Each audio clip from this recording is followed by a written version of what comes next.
Ici, pas moins de 6000 moules, support nécessaire à la reproduction des chefs-d'œuvre de la sculpture de notre civilisation, une manière de sauvegarder notre héritage culturel ici à l'atelier de moulage de la Réunion des Musées Nationaux Grand Palais. L'atelier possède en fait des œuvres allant de la préhistoire au XXe siècle sur tous les continents, allant de la petite sculpture à la grande sculpture avec quelques pièces d'artistes contemporains. Mais c'est absolument gigantesque ici. Combien d'œuvres l'atelier de moulage a-t-il reproduit aujourd'hui ? On en a reproduit des milliers puisqu'on existe depuis 2 siècles. Pourquoi ça a été créé initialement ? On a été créé au sein du Louvre 1 an après la création du musée, au départ pour fournir les écoles de beaux-arts, pour former les nouveaux artistes du régime. Donc au départ on a commencé à 10 pièces et après on s'enrichit continuellement pour avoir aujourd'hui 6000 pièces. Alors là, nous sommes devant l'un des moules les plus anciens que vous possédiez. Oui, il date de 1850, il est entièrement en plâtre et donc il y a des centaines de pièces qui sont défaites et refaites à chaque fois qu'on fait un tirage en plâtre. Et là, à l'inverse, nous sommes devant le moule le plus récent que vous possédiez. Oui, tout à fait, il a été fait la semaine dernière d'après la danseuse de Chana Orloff, donc une artiste du début du XXe siècle. C'est quoi, c'est le pied de la danseuse ça ? C'est la danseuse en intégralité, très stylisée. Ah, c'est très contemporain. Très contemporain en effet, très simplifié. Ah bah alors là, on comprend bien comment fonctionnent ces moules, on voit les empreintes, mais comment ils sont fabriqués ces moules et d'où viennent-ils ? Comme tu peux voir, c'est le négatif de la pièce, donc là on voit bien les pieds et le tronc. Donc on va dans les musées faire une prise d'empreinte sur l'original grâce au silicone qu'on appose en épaisseur et après on peut rapporter le moule aux ateliers pour faire un tirage. Et ça, vous faites ça partout dans le monde ? Partout dans le monde, principalement en France quand même. Waouh, et là, où est-ce qu'on est exactement ? Là on est dans le showroom et c'est un peu notre catalogue physique, donc toutes les pièces que l'on peut réaliser. Et là, cette œuvre me paraît beaucoup plus ancienne. Et c'est d'ailleurs tout l'intérêt, n'est-ce pas, d'un atelier de moulage pour ce genre d'œuvre qui est usé par le temps. Exactement, parce que comme on fait des prises d'empreintes depuis 2 siècles, certaines œuvres ont disparu ou ont changé d'aspect. Et c'est le cas de celle-ci. Donc là, tu as eu notamment l'image endormie provenant du Jubé de Chartres et la deuxième tête a disparu sur l'original. Donc on est le seul à avoir cet état de l'œuvre. J'ai personne là pour venir m'aider. Est-ce que quelqu'un pourrait venir m'aider pour faire une Marianne ? Même si je sais pas faire, je peux t'aider, moi ? Oui, tout à fait. Vous venez avec moi ? Apprenti maître mouleur, super. Là, nous avons le plâtre. Tu as quelque chose pour le mélanger déjà ? Non, ça se mélange à la main. Alors j'y vais, hein. Allez-y.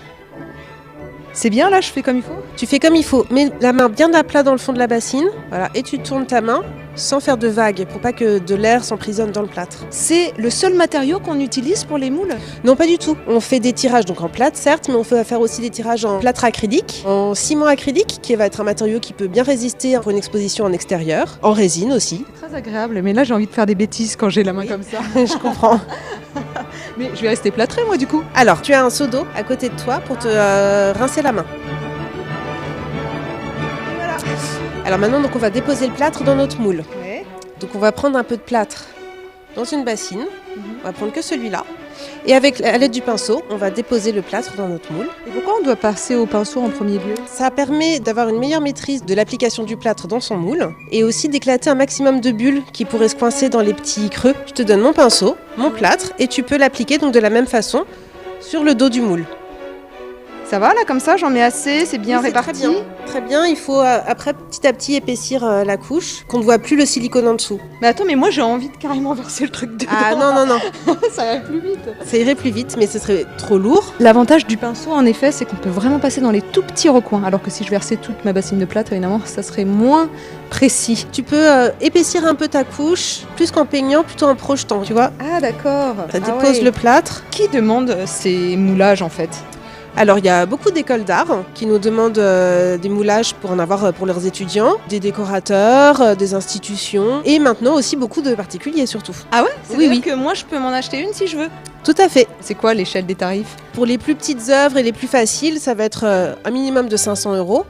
Mais Ah oui, quand même, ceci dit, une petite œuvre plus complexe à faire, avec plusieurs morceaux à réassembler par la suite, va demander plus d'heures de travail, du coup sera plus cher qu'une petite œuvre plus facile à réaliser. Une des œuvres les plus colossales qu'on ait pu faire, c'est la Victoire de Samothrace, ou bien le Moïse de Michel-Ange. Il y a beaucoup d'abattis, donc c'est-à-dire des morceaux de sculpture séparés à réassembler après. Donc ça demande entre 2 semaines et demie et 3 semaines de réalisation au total. Et comment ça se passe pour commander une œuvre? Il y a un catalogue, faut venir sur place? Vous avez des petites productions qui sont vendues sur le site de la boutique des musées. Dans les boutiques des musées aussi, vous en avez. Vous pouvez nous contacter via le site internet ou par téléphone pour commander votre œuvre et qu'on fera sur mesure. Entre le moment où on passe la commande et le moment où on a la commande livrée, ça passe combien de temps? À peu près 3 mois parce qu'on a aussi beaucoup de productions et de commandes. Donc il faut tout faire, donc il y a un planning à tenir. Tu travailles à pleine main là? T'as oublié ton pinceau, pourquoi? Oui, alors là je travaille à pleine main parce que le plâtre est assez épais. Ouais. Ma première couche d'imprimé au pinceau est faite partout dans mon moule. Et avec ce plâtre épais, je viens à la main épaissir ma couche d'imprimé. J'ai l'impression de faire un massage là. Mais Lisa, je suis impressionnée de la rapidité de séchage de ce plâtre. Regarde, le tien, il est quasi sec. Oui, alors il est juste pris, il est encore frais, mais effectivement ça prend assez vite et ça sèche aussi assez rapidement. Ah, et tiens, ça sert à quoi là, ces petites bouboules? Alors, ce sont des polochons de filasse. C'est de la fibre végétale. Ça nous sert à les tremper dans les plâtres. Oula, il y en a beaucoup. Voilà, on essore un peu. On va venir l'appliquer ensuite à l'intérieur de notre tirage. Ça sert de renfort pour que la sculpture soit solide et dure. Troisième phase, on va faire un troisième plâtre qui s'appelle le plâtre de couture, qu'on va venir déposer tout le long de la couture de notre moule sur les 2 parties. Ah, pour que ça soit soudé en fait. Pour que ce soit soudé, exactement. Ensuite, on pourra fermer le moule. Et quand tout est dur, on pourra démouler. Donc là, on a enlevé la première partie du moule. Là, c'est la deuxième. Et c'est bon. Et ce sera bon.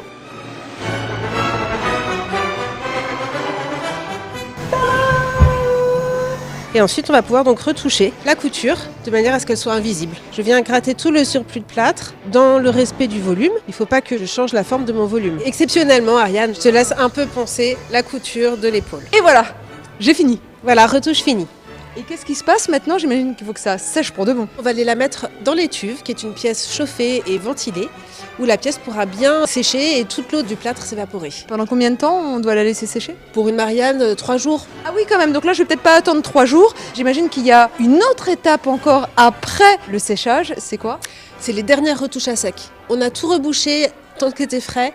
Une fois que c'est sec, on revient dessus, on fait un dernier petit coup de papier de verre là où il faut. Des fois, il n'en faut pas parce qu'on a très bien travaillé. Ça t'est déjà arrivé d'avoir un petit accident? Ou si ça t'est arrivé, est-ce que c'est gravissime? Par exemple, si tu casses un bout de doigt, etc., il faut tout recommencer à zéro?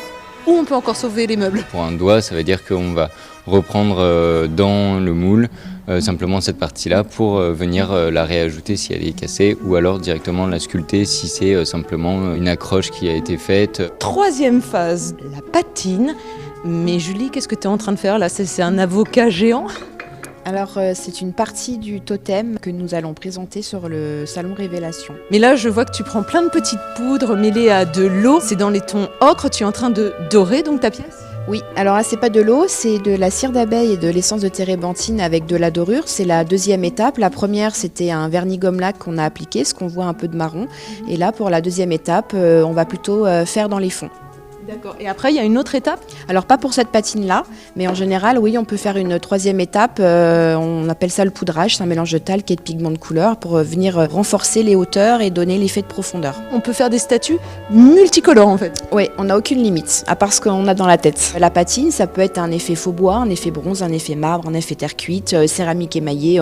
On n'a aucune limite. Notre métier est de reproduire vraiment la couleur de l'original. Mais Julie, combien de temps en moyenne tu passes sur tes œuvres? Ça dépend de la taille de la pièce, ça dépend de la complexité de la patine. Donc ça peut être une patine rapide faite en une demi-heure, 1 heure, comme une des œuvres très longues, le Louis de Mainville, qui peut mettre 50 heures à le patiner. Alors là, c'est un rendu beaucoup plus traditionnel, on va dire, comme on imagine une pièce antique. Qu'est-ce que tu fais? Effectivement, là, on est sur quelque chose de beaucoup plus traditionnel que ce qu'est en train de faire Julie, puisqu'on est sur une pièce antique sur la tête d'Hercule Farnèse. Donc là, c'est vraiment une patine qui donne un effet plâtre vieilli, poussiéreux, encrassé. Et pourquoi tu tamponnes comme ça? Qu'est-ce que ça va donner comme rendu supplémentaire plutôt que si tu lissais avec ton pinceau? Alors là, je tamponne pour vraiment fondre la matière de l'encaustique dans mon volume et pour qu'il n'y ait aucune démarcation, pour pas qu'il y ait de traces de pinceau. Quand est-ce qu'on t'a commandé cette œuvre et elle est à livrer pour quand? Là, justement, tu fais bien de m'en parler parce qu'on me l'a commandée à peine hier et je dois la livrer dans 1 heure. Donc, il me reste très peu de temps.